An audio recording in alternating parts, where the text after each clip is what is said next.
उसमें से खैबर पख्तूनख्वा का एक ज़िला है जहां पे 9 हलकों पे रिगिंग नहीं, फ्रॉड के तहत इलेक्शन रिजल्ट को तब्दील किया गया है। रात को जो सरबराही थी 2 काउंटिंग रूम्स में, एक ईदगाह में और एक कयूम स्टेडियम में, डीसी आफाक वजीर, सीसीपीओ अशफाक अनवर और एसएसपी ऑपरेशंस काशिफ अब्बासी,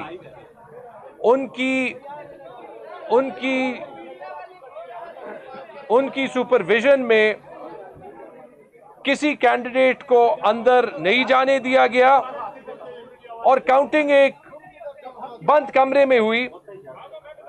और उसका नतीजा यह हुआ कि फॉर्म 45 में जो हमारे पास है और फॉर्म 47 में जमीन आसमान का फर्क था। पीके 72 महमूद जान, पीके 73 अली जमान, पीके 74 अरबाब जानदाद, पीके 75 मलिक शहाब, पीके 78 आसिम, पीके 79 मेरा हल्का, पीके 80 हमीदुल हक, पीके 82 कामरान बंगश और NA 28 साजिद नवाज। रट गए हैं सारे। ये सब पे जो है वो रिजल्ट चेंज हुआ और सारा सबूत मौजूद है। जो फॉर्म 47 और फॉर्म 49 इशू हुए वो बैकडेट करके किसी के सामने इशू नहीं हुए। ये मॉनिटरिंग ऑफिसर्स की भी रिपोर्ट है, सारी दस्तयाब है। हम पहले भी यहां पे आए इलेक्शन कमीशन और हम गए हाई कोर्ट में। इलेक्शन कमीशन ने रेफर किया आरओज को, आरओज ने डिसीजन दिया कि सब कुछ ठीक है और यह भी कहा कि काउंटिंग कैंडिडेट्स के सामने हुई है, जो पेशावर की सारी मीडिया को पता है कि नहीं हुई। अब ये देखें, ये 5 रिपोर्ट्स हैं 5 कैंडिडेट्स के। इसमें मेरा भी है, कामरान का भी है, महमूद जान का भी है और 2 और हैं। ये आप देख लें, 5 आरओज ने, ये मैं यहां पे आपके लिए छोड़ूंगा, एक ही रिपोर्ट छोड़ी है। पैराग्राफ की इंडेंटेशन भी एक है, अल्फाज भी एक है, नतीजा भी एक है, एक एक लफ्ज, एक एक कॉमा एक जगह पे है। इसका चांस 1 in a billion भी नहीं है। उसमें झूठ भी लिखा है कि काउंटिंग कैंडिडेट्स के सामने हुई और मेरे रिपोर्ट में तो यह भी झूठ लिखा है कि ऑपोजिशन का कैंडिडेट वहां पे जो डिक्लेयर्ड है कि वो शामिल था, वहां पे था और उसके वकील ने बड़ी अच्छी आर्ग्यूमेंटेशन की। मैंने इसकी वीडियोस रिलीज की है, आपने शायद सोशल मीडिया पे देखी हो। उसके बाद हाई कोर्ट ने हमें एनेबल किया, क्योंकि जो धांधली वहां पे हुई है और इसमें पैसे चले, ये आपको अपोजिशन के कैंडिडेट्स भी ऑफ द रिकॉर्ड कहेंगे, या आपको गवर्नमेंट ऑफिसर्स भी कहेंगे। और कमोबेश अगर आप देखें, उस रात को पेशावर में तकरीबन 1 अरब रुपए कैश इन सर्कुलेशन था। अब ये इतनी एक खौफनाक दास्तान है कि अगर इलेक्शन के दिन 5 बजे के बाद बोलियों पे डिसाइड होने हैं, तो फिर ये सिर्फ पीटीआई की या हमारी इंडिविजुअल सीट्स की भी बात नहीं है। ऐसे इलेक्शन की रिवाज ये शुरू हो गई। मैं खुद 93 से पेशावर में हर इलेक्शन मैंने देखा है, मैंने कभी फॉर्म 45 तब्दील होते हुए नहीं देखा। हम यहां पे आने से पहले सबूत इतना क्लियर है, मैं ये CS साहब को भी बार बार कह रहा हूं, नदीम चौधरी को, IG साहब को भी बार बार कह रहा हूं कि ये आगे चीज ये क्रिमिनल प्रोसीडिंग्स की तरफ जा रही है। क्योंकि एक तो होता है बैलेट बॉक्स में स्टफिंग हो जाती है, वो बाद में साबित नहीं होती। हम सबको मुख्तलिफ ऑपोजिशन के कैंडिडेट्स ने एफिडेविट्स दिए। अब एक सबूत जो मैं पेश करना चाहता हूं, जो यहां पे भी पेश किया और ये भी मैं यहां पे छोड़ूंगा, ये मेरे ट्विटर अकाउंट पे भी मौजूद है, गूगल ड्राइव फोल्डर में। ये बुकलेट आज पेश किए, यहां पे दिए। इसमें है फॉर्म 45 जो मेरे पास है और बाकी सारे कैंडिडेट्स के पास है। और इत्तेफाकन आज से 2 दिन पहले इलेक्शन कमीशन के वेबसाइट पे जो ऑफिशियल फॉर्म 45 थे, यानी इनके असूल में थे, वो उन्होंने अपलोड कर दिए। वो वैसे ही जो सोशल मीडिया पे लोग होते हैं, उन्होंने वो फ्लैग करना शुरू कर दिया। मैं आपको एक मिसाल दिखाता हूं। ये एक पोलिंग स्टेशन आप देख लें,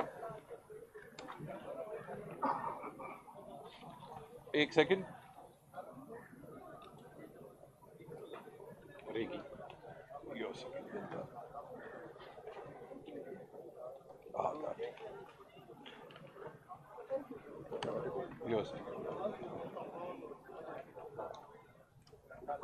सॉरी, एक सेकेंड, हाँ ये ठीक है। अच्छा, ये एक देख लें, ये है एक ओरिजिनल फॉर्म जो हमारे पास है, उसकी कॉपी। इसमें मेरे हैं 414 और जो विनिंग कैंडिडेट है उसका नाम साथ, ये मेरा 4 नंबर पे है, उसका 5 नंबर पे है 273। ठीक है, अगले पेज पे आप देख सकते हैं कि वो चेंज हुआ है, मेरे हो गए हैं 287, ऑपोजिशन के हैं 400। ये वो है जो अपलोड हुआ था।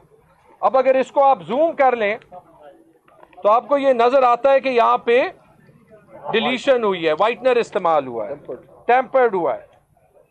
ये कहीं भी आप देख लें, ये देख लें टेम्पर्ड हुआ है।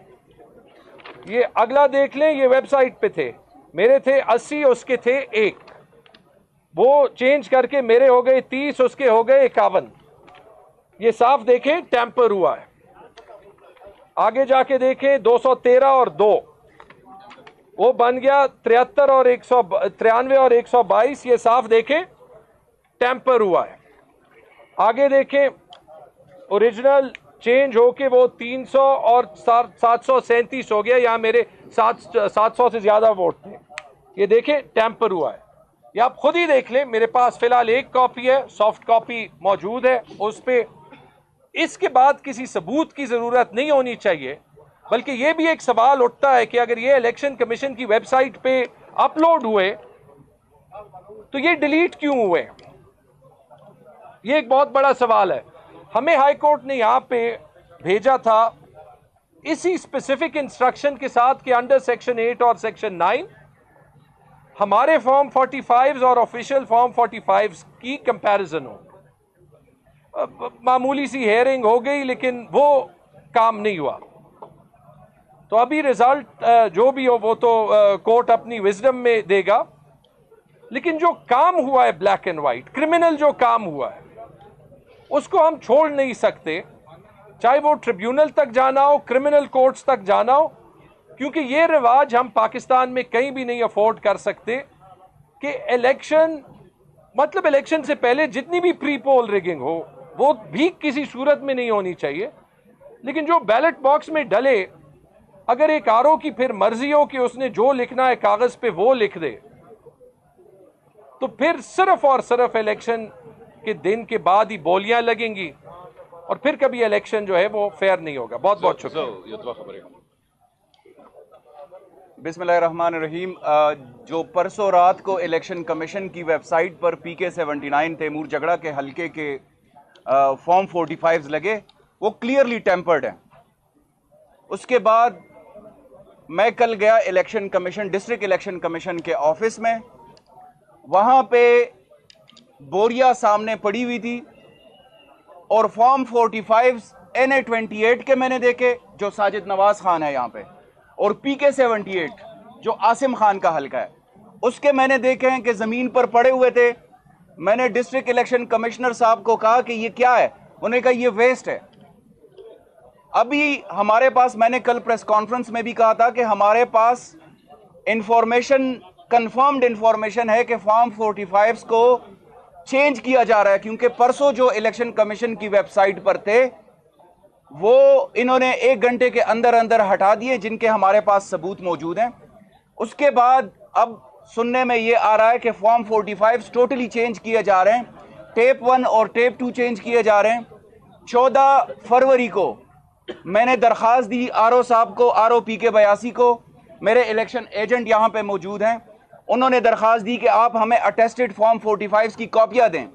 उस दिन से लेकर कल तक मेरे इलेक्शन एजेंट रोज़ाना सुबह से शाम तक उधर जाते हैं, हमें फॉर्म 45 नहीं दिए जाते।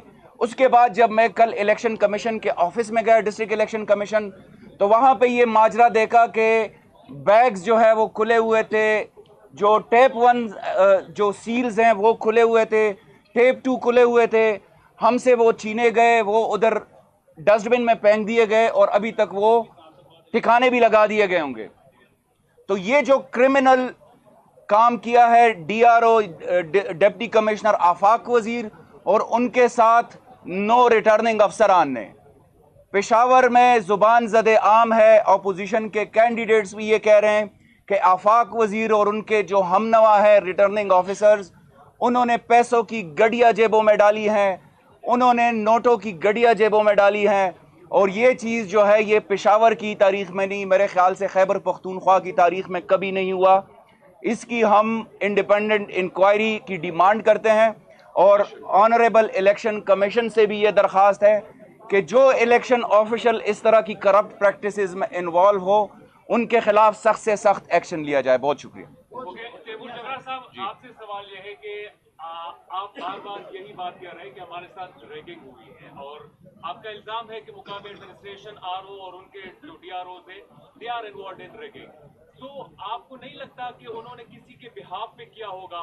Why don't you name those powerful circles who according to you are involved in this ragging? कौन को पता चलना चाहिए वो ताकतवर लोग कौन है जो आरओस तक को खरीद लेते या उनको आरओस भी उनके हुक्म को डिफाइन नहीं कर सकते।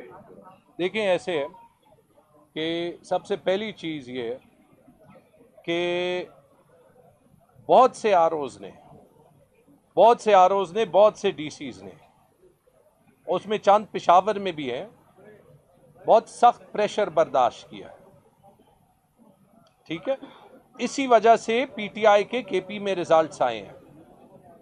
इसका मकसद ये कि ग्रेड 17 का एक पीएमएस का अफसर या एजुकेशन डिपार्टमेंट का अफसर भी अगर चाहे ना सिर्फ अपनी ज़मीर और अपनी जॉब डिस्क्रिप्शन पे एक्ट करे तो कोई पावरफुल सर्कल उस पर प्रेशर नहीं डाल सकती।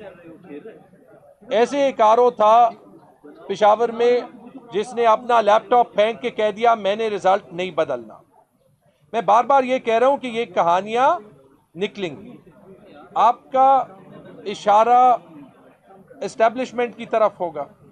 ठीक है, मैं फिर से कहता हूं पहली जिम्मेदारी गवर्नमेंट की है, लेकिन ये जरूर है कि पूरी दुनिया वो फिंगर पॉइंटिंग करती है। आज एमल वली खान कर रहा है, आज मौलाना फजल रहमान कर रहा है, और मैं सिर्फ ये चाहता हूं कि हमारे मुल्क में कोई किसी इदारे पे उंगली उठाए नहीं।